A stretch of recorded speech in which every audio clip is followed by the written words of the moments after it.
Hi and welcome back to the channel. Today, we bring you a movie called Origins, Spirits of the Past. This story follows a girl from the past and a boy living in the future and is set against the backdrop of a post-apocalyptic world. As always, there are spoilers ahead. Now, let's dive into it. In the distant future, the Earth is now a massive wasteland and Japan is now dystopian society.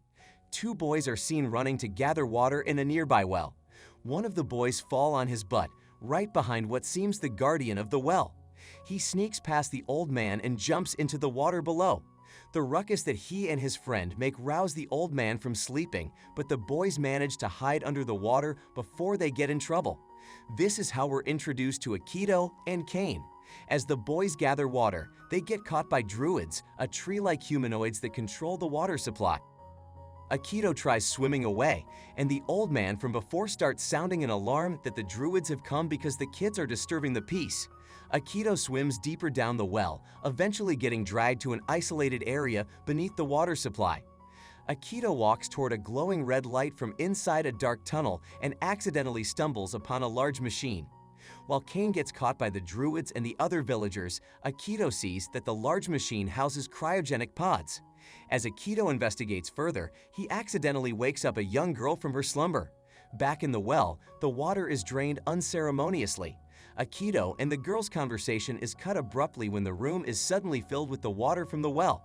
The two try to swim to safety and get to a control room where the girl manages to open the door with her collar that doubles as an electronic device. The pair get to safety. The girl introduces herself as Tula, and Akito brings her outside. As Tula gazes at Neutral City, the place where Akito lives, she is surprised to see it as an absolute wreck. We suddenly cut to Akito and Kane coming out of a meeting room and greet Minka, Kane's sister.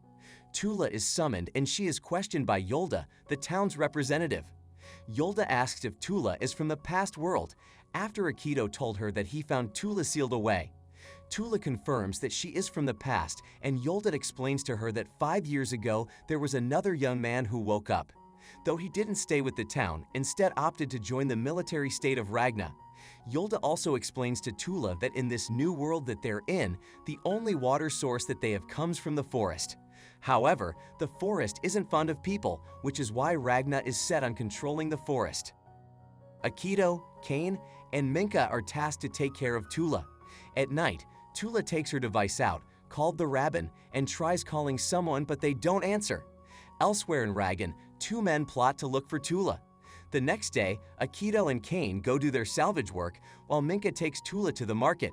As the pair explore the market, Minka tells Tula that her father, Yolda, and Akito's father are types of enhanced humans with silver hairs that are incredibly strong and can carve out whole cities.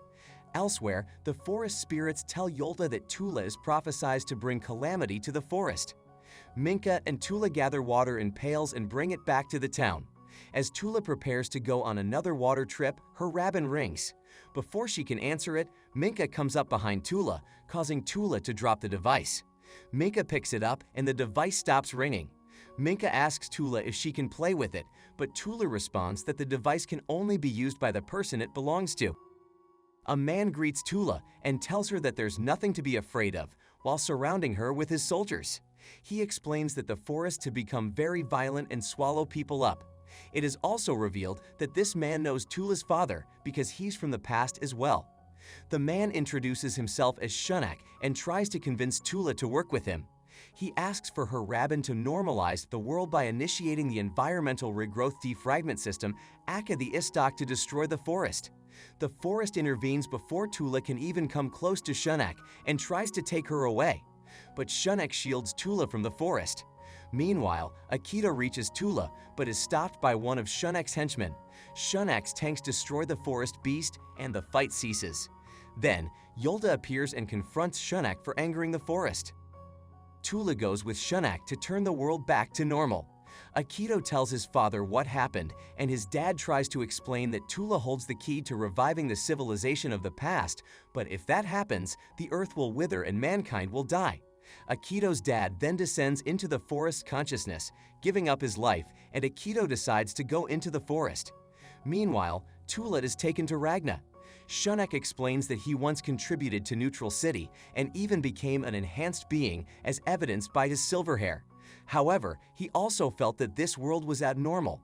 Tula powers up her Rabin to help locate the place where they'll commence mining operations. Meanwhile, Akito is deep into the forest and sees its soul, I guess. The forest gives him powers and entrusts him to save their new world. Akito becomes an enhanced being, gaining glorious silver hair after being blessed by the forest. The druids quite literally push Akito in the middle of the Ragan's mining operations. He destroys the machines and confronts Shunek and Tula. Akito is shot, but the bullets discharge a tranquilizing gas that knocks Akito out. He wakes up inside a cell with Tula and Shunek. As Akito struggles against his restraints, Tula explains that she really wants the world to go back to normal. Akito is left to be killed, but before that happens, his arm turns into a really large vine. Akito escapes just in time and destroys the train that carries Tula and Shunek.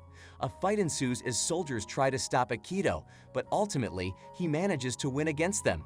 Shunek and Tula are separated from the wreckage and are able to continue on with their tasks. Yolda sees Akito almost knocked out, and she instructs him not to use up all of his enhanced powers at once unless he wants to turn into a tree like his father. She helps him calm down, and Akito once more tries looking for Tula.